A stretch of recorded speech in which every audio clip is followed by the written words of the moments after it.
안녕하세요. 사무엘하 15장 시작합니다. 압살롬은 아버지와 화해의 입맞춤을 한 후에 자기를 위하여 병거와 말들을 준비한 다음 그 앞에 호위병 50명을 세웠다는데요. 이것은 백성들이 볼 때 왕을 호위하는 모습으로 보여지도록 하기 위한 압살롬의 전략인 것 같습니다. 또한 압살롬은 아침에 일찍 일어나 성문 길 곁에 서서 어떤 사람이든지 송사가 있어 왕에게 재판을 청하러 오면 그 사람을 만나 이야기를 들어주면서 아마 왕에게 말해도 일이 제대로 처리가 안 될 거라고 은근히 정치적 행정적으로 처리가 미숙하다는 비판도 하면서 자기가 나서서 도와주겠다고 합니다. 그리고 사람들이 압살롬에게 인사를 하려고 나오면 압살롬이 먼저 손을 펴서 그 사람을 붙들고 겸손한 자세를 취하고 그에게 입을 맞추며 친근함과 친절함을 표현합니다. 이렇게 친절하게 잘해주니까 사람들은 압살롬에 대해서 매우 좋게 생각을 하였고 차기 왕이 될 사람으로 백성들의 평판이 아주 좋아졌습니다. 장남인 암논은 죽었고요. 차남인 길르압은 어렸을 때 사망한 것으로 추정하는데요. 그러면 셋째인 압살롬이 서열상으로도 차기 왕이 1순위가 되는 겁니다. 다윗 왕에게 재판을 청하러 오는 사람들마다 압살롬이 먼저 만나서 이렇게 친절하게 대했기 때문에 성경에는 이스라엘 사람의 마음을 압살롬이 훔쳤다라고 표현했습니다. 압살롬은 이렇게 사람들의 마음을 훔쳐 자기 편이 되게 하는 일에 4년이나 공을 들였습니다. 그래서 이스라엘 백성의 상당히 많은 사람들이 다윗보다 압살롬을 추정하게 되었답니다. 4년 후 어느 날 압살롬이 왕에게 아버지, 제가 여호와께 서원한 것이 있는데요. 그 서원을 갚으러 헤브론에 좀 다녀오겠습니다. 라고 말했고 다윗은 그러냐고 평안히 잘 다녀오라고 했습니다. 헤브론은 압살롬이 태어난 고향이기도 했고 아버지 다윗이 처음 왕이 된 장소이기도 했기 때문에 압살롬은 이곳 헤브론을 자신의 왕위 선포를 할 장소로 택한 것 같습니다. 압살롬은 먼저 헤브론에 가서 정탐병을 이스라엘 모든 지파 가운데 두루 보내면서 너희는 나팔 소리를 듣거든 곧바로 사람들에게 압살롬이 헤브론에서 왕이 되었다! 라고 소리를 치거라! 하고 지시했습니다. 그리고 서원을 갚으러 헤브론에 간다면서 200명의 사람들을 초청했는데요. 이곳에 초청을 받은 사람 200명은 아무래도 유력한 인사들이었을 것이고 이들은 아무것도 모르고 그냥 압살롬과 함께 헤브론으로 따라갔지만 다른 백성들의 눈에는 우와, 압살롬을 추종하는 유명 인사가 이렇게 많구나 하고 보여지게 될 겁니다. 압살롬은 이렇게 치밀하게 반역을 도모하는데요. 괘씸하게도 감히 하나님께 예배를 드리는 행위를 이용하고 있습니다. 그리고 하나님께 제사 드릴 때 압살롬이 다윗의 모사였던 길로 사람 아히도벨에게 사람을 보내서 그의 고향인 길로 성읍에서 아히도벨도 압살롬의 초청을 받고 모셔왔습니다. 이 아히도벨은 상당한 지략가였고 밧세바의 외할아버지였는데요. 다윗 왕이 손녀딸 밧세바에게 행한 일에 대해 큰 실망을 하고 다윗을 돕는 일을 그만두고 고향으로 내려갔던 것 같습니다. 이런 아히도벨이 압살롬과 함께 한다니 백성들의 마음은 거의 다 압살롬에게 기울었습니다. 이러한 모든 일 하나하나를 압살롬이 4년 동안 얼마나 치밀하게 공들여 계획을 세우고 실천했는지 알 수 있습니다. 한 전령이 와서 헤브론에서 돌아가는 상황이 이상하다고 다윗에게 알렸고요. 반역을 눈치챈 다윗은 빨리 피해야지 안 그러면 다 압살롬의 칼에 당할 거라고 두려워하며 말합니다. 그래서 왕의 신하들은 왕을 따라 나섰고 왕은 가족들을 다 데리고 나가면서 후궁 10명은 왕궁을 지키라며 남겨두고 갑니다. 후궁 10명이 무슨 힘이 있다고 왕궁을 지키라고 했을까요? 제 생각에 다윗 왕은 나단의 예언을 염두에 두고 다른 부인들을 지키기 위해서 후궁을 두고 간 것이 아닐까 싶습니다. 왕의 신하들과 모든 그렛 사람과 모든 블렛 사람과 가드에서 온 모든 가드 사람 600명이 왕 앞으로 행진을 한다고 하는데요. 그렛 사람, 블렛 사람, 가드 사람은 다 블레셋 사람들이고요. 다윗의 블레셋 망명 시절부터 다윗을 추종하던 사람들이었습니다. 그러나 이것은 사실 행진이 아니고 피난 행렬입니다. 다윗 왕은 가드 사람 이때에게 너는 뭐하러 힘들게 이 피난길에 따라오느냐? 돌아가서 왕과 함께 내 곳에 있어라. 너도 돌아가고 내 동포들도 데려가라. 은혜와 진리가 너와 함께 있기를 원하노라 하였습니다. 그러나 이때는 여호와의 살아계심과 내 주 왕의 살아계심으로 맹세합니다. 진실로 내 주 왕께서 어느 곳에 계시든지 사나 죽으나 종도 그곳에 있겠나이다 하고 대답했답니다.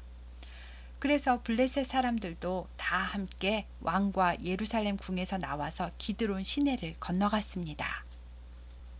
그런데요, 제사장 사독과 그와 함께한 모든 레위 사람들이 하나님의 언약궤를 메고 먼저 와서 다윗 왕의 행렬을 기다리고 있습니다. 다윗 왕은 사독 제사장에게 하나님의 궤를 성읍으로 도로 메어 가십시오.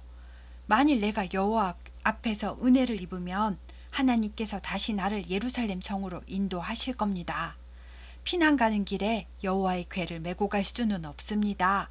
라고 말하면서 예루살렘 성읍에 계시다가 일이 돌아가는 상황을 전할 일이 있으면 당신의 아들 아히마아스와 아비아달 제사장의 아들 요나단을 통해서 저에게 몰래 소식을 전해 주십시오. 라고 부탁을 하고 다윗은 광야 나루터에서 기다리겠다고 말했습니다. 그래서 제사장과 레위 사람들은 언약궤를 메고 다시 예루살렘 성으로 돌아갔습니다. 다윗이 처음에 예루살렘 궁에서 나와서 감람산길로 올라갈 때에는 신발도 안 신고 맨발로 머리를 가리고 울면서 도망을 나왔다고 하니까 상황이 매우 급박했음을 짐작할 수 있습니다. 또 어떤 사람이 와서 다윗에게 아히도벨이 압살롬과 함께 있다는 말을 전해주자 다윗은 여호와여 원하옵건대 아히도벨의 모략을 어리석게 하옵소서 라고 갑자기 기도를 하는데요. 아히도벨이 얼마나 뛰어난 지략가인지 다윗이 누구보다도 잘 알기 때문에 두려워서 기도부터 하는 겁니다. 다윗은 이렇게 피난 가는 길에 계속 여러 무리의 사람들을 만나게 되는데요.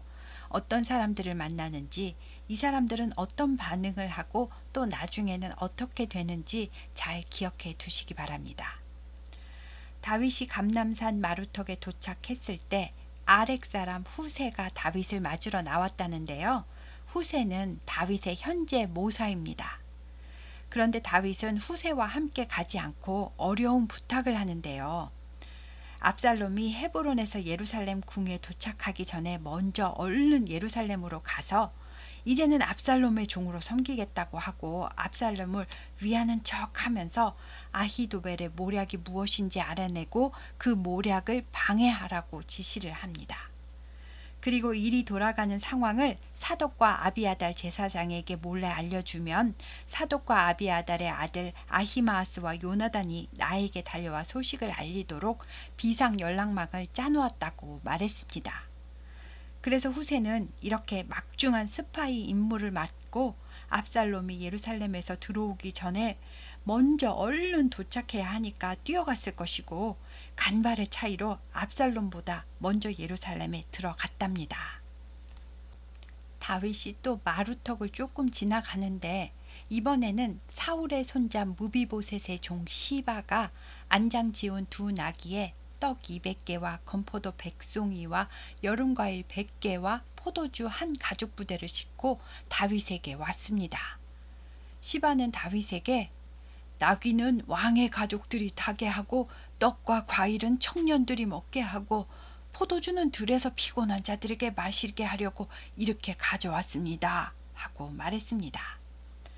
다윗은 무비보셋은 어디 있냐? 하고 물으니까 시바가 무비보셋은 저와 함께 오지 않고 예루살렘에 그냥 있습니다.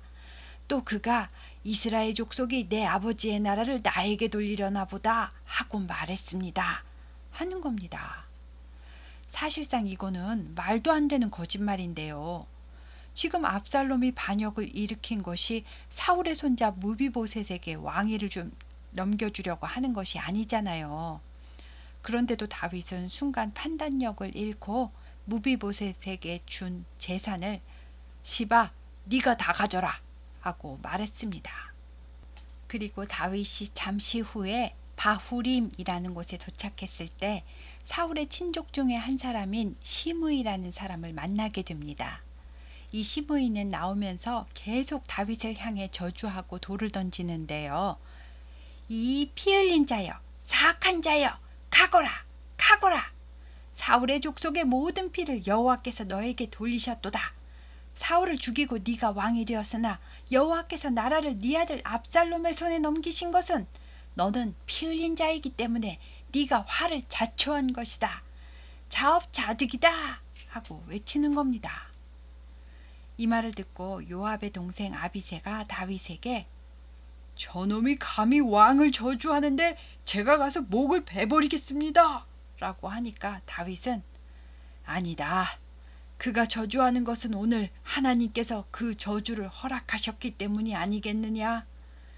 내 몸에서 난 아들도 내 생명을 해하려 하는 상황인데 하물며 이 베냐민 사람이랴.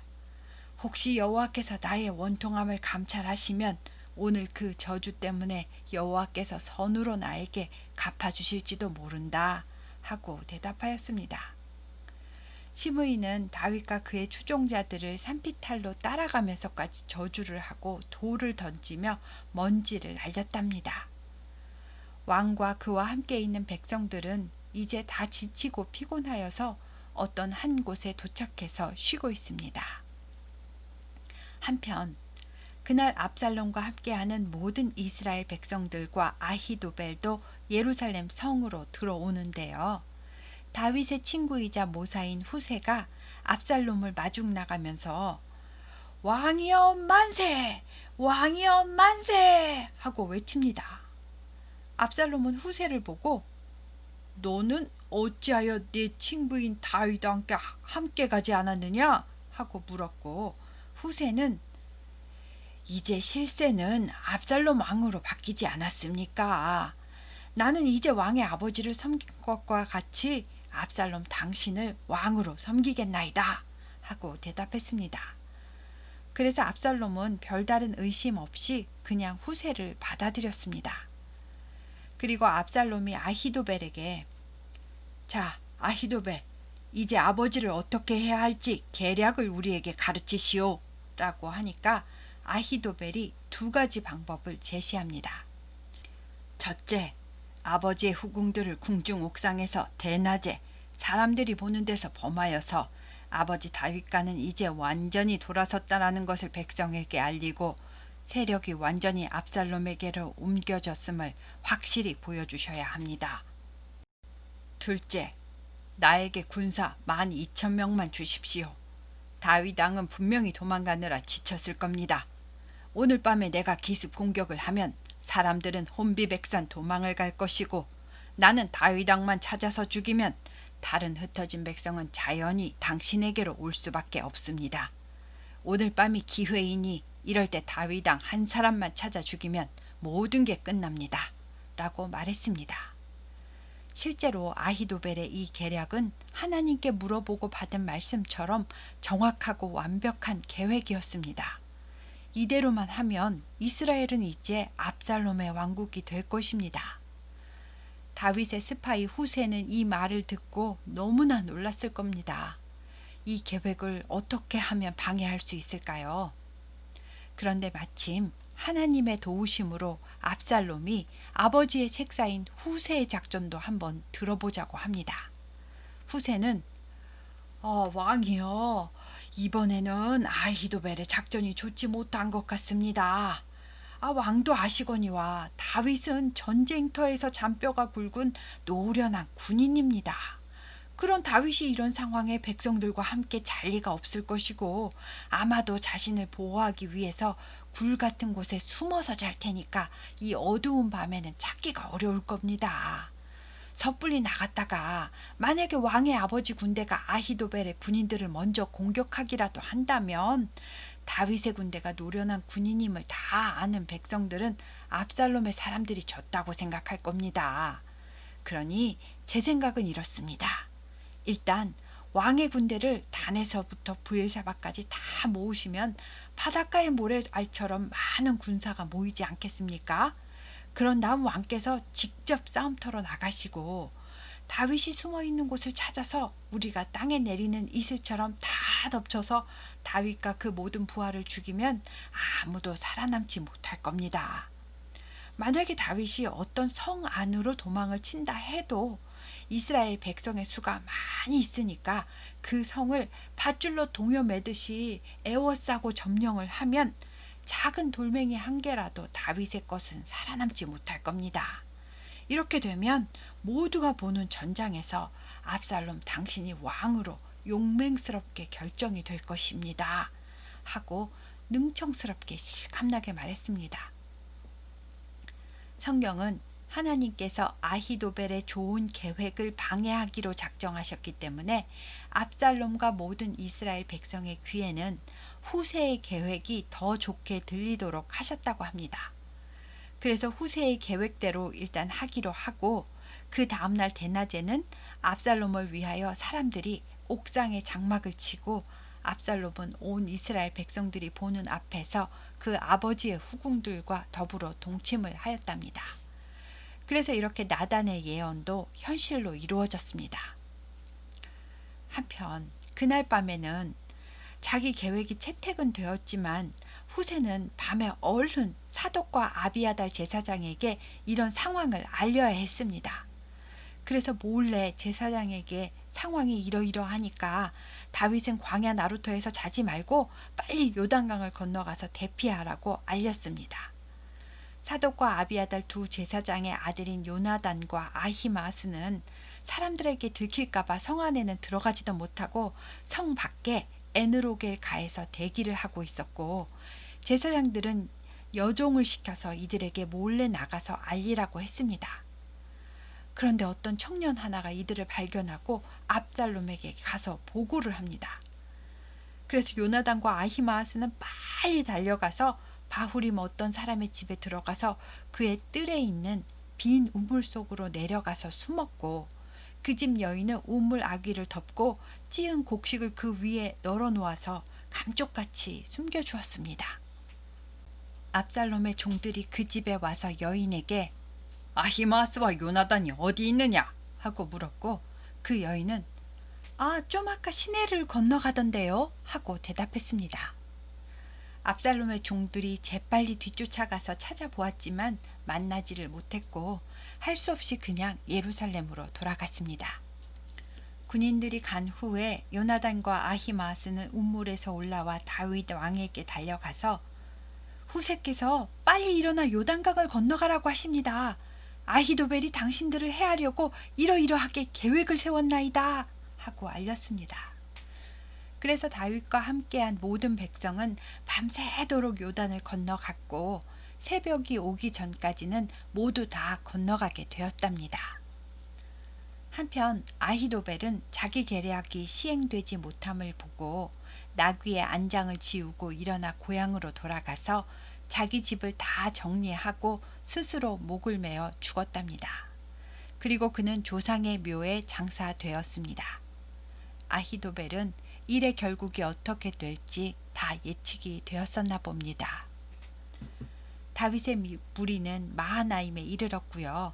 압살롬은 모든 이스라엘 사람과 함께 요단을 건너가서 다윗을 추격합니다. 압살롬도 군대 장관이 있어야 하니까 아마사를 요압을 대신하여 군 지휘관으로 삼았는데요. 아마사의 엄마는 요압 어머니의 여동생입니다. 이렇게 같은 집안끼리 전쟁을 하게 되는데요. 압살롬과 그의 군대는 길르앗 땅에 진을 치고 있습니다. 다윗이 마하나임에 이르렀을 때에 암몬 족속에게 속한 라파 사람 나하스의 아들 소비와 로데발 사람 암미엘의 아들 마길과 로글림 길르앗 사람 바르실레가 침상과 대화와 질그릇과 밀가 보리와 밀가루와 볶은 곡식과 콩과 팥과 볶은 녹두와 꿀과 버터와 양과 치즈를 가져다가 다윗과 그와 함께한 백성에게 먹게 하였답니다. 암몬 왕 나하스의 아들 한우는 다윗의 조문객을 모독했던 사람이고요. 여기에 나오는 아들 소비는 한운의 동생인 것 같다고 합니다. 다윗이 라빠성을 점령하고 소비를 부책임자로 임명한 것 같다고 하고요. 이 이방인들은 다윗의 왕권을 인정하고 지지하는 사람들이었답니다. 다윗은 함께한 사람들을 세 부대로 나누고 1000부장, 100부장을 세우고 3분의 1은 요압에게 맡기고 3분의 1은 요압의 동생 아비새에게 맡기고 3분의 1은 가드 사람 이때에게 맡깁니다. 그리고 자기도 함께 출전하겠다고 했지만 백성들이 적군 압살롬의 타겟은 오직 왕뿐이니까 왕은 나가지 말라고 합니다. 다윗은 알았다고 하고 성문 곁에 서서 출전하는 군사들을 배웅했고 모든 군사는 100명씩 1000명씩 대를 지어 나갑니다. 이때 다윗은 요압과 아비새와 이때에게 나를 위하여 젊은 압살롬을 너그러이 대우하라 하고 명령하는데요. 이때 다른 군사들도 이 명령을 다 들었답니다. 드디어 압살롬의 군대와 다윗의 군대에 전쟁이 벌어졌습니다. 다윗의 군대는 수많은 전쟁 경험이 있었기 때문에 압살롬 군대의 수가 많아도 압살롬의 군대는 전사자가 2만 명이나 되었답니다. 게다가 전쟁한 장소는 에브라임 수풀이었는데요. 칼에 죽은 병사보다 수풀에서 죽은 병사가 더 많았다라고 하는데 이것은 에브라임 수풀은 좁은 협곡이나 가파른 벼랑이 많고 늪이 많았기 때문에 다윗의 군대는 흩어져서 이런 지리적인 요건을 잘 이용하여 전쟁을 했기 때문에 압살롬 쪽에 떨어지거나 늪에 빠져 죽은 군사가 많았다는 것입니다. 압살롬은 노새를 타고 출전했는데 다윗의 부하들과 마주치게 되었습니다. 그래서 노새를 타고 재빨리 달리다가 커다란 상수리 나무 아래를 지나게 되었는데요. 상수리 나무는 나뭇가지가 낮고 촘촘하게 뻗어 있어서 압살롬의 길고 풍성한 머리가 가지에 엉켜 걸리게 되었답니다. 달리는 중이었으니까 노새는 다리 사이로 쏙 빠져나갔고 압살롬은 순간적으로 나무에 대롱대롱 매달리게 되었습니다. 다윗의 부하 한 사람이 요압에게 압살롬이 상수리 나무에 달려 있습니다 하였더니 요압이 그 알린 사람에게 아니 봤으면 당장 쳐서 죽였어야지 그냥 왔느냐? 그랬으면 내가 너에게 은 10개와 띠 하나를 주었으리라 하였습니다. 그 군사는 은 1000개를 주신다 해도 나는 왕의 아들에게 손을 대지 않을 겁니다. 나는 왕이 당신과 아비새와 이때에게 삼가 누구든지 젊은 압살롬을 해하지 말라 명령하신 것을 다 들었습니다. 라고 대답했습니다. 요압은 나는 너와 이야기하며 지체할 시간이 없다 하고 손에 잡히는 대로 작은 창 3개를 가지고 가서 상수리 나무에 매달려 아직 살아있는 압살롬의 심장을 찔렀고 요압의 무기를 든 청년 10명은 압살롬을 에워싸고 확실하게 쳐 죽였답니다. 요압이 나팔을 불어서 압살롬의 죽음을 알렸고 싸움을 그치게 합니다. 요압과 그 부하들은 압살롬의 시체를 숲을 가운데 큰 구멍에 던지고 그 위에 매우 큰 돌무더기를 쌓았고요. 압살롬과 함께 출전했던 이스라엘 무리는 각자 자기네 장막으로 도망을 갔습니다. 압살롬이 살았을 때에 자기를 위하여 왕의 골짜기에 즉 기드론 골짜기에 한 비석을 세운 적이 있었다는데요. 원래 압살롬은 아들이 3명이나 있었는데 모두 일찍 죽었는지 이 비석을 세우고는 이는 내 이름을 전할 아들이 나에게 없기 때문이다 라고 말했답니다. 그래서 사람들은 그 비석을 압살롬의 기념비라고 불렀답니다. 압살롬은 이렇게 나무에 달려 죽었습니다. 다윗의 아들이지만 압살롬은 사탄의 속성을 보이고 있는 사람이었습니다. 하나님이 계신데 자기가 하나님이 되려고 했던 사탄처럼 아버지가 왕으로 계신데 자기가 왕이 되려고 아버지를 죽이려 하였습니다.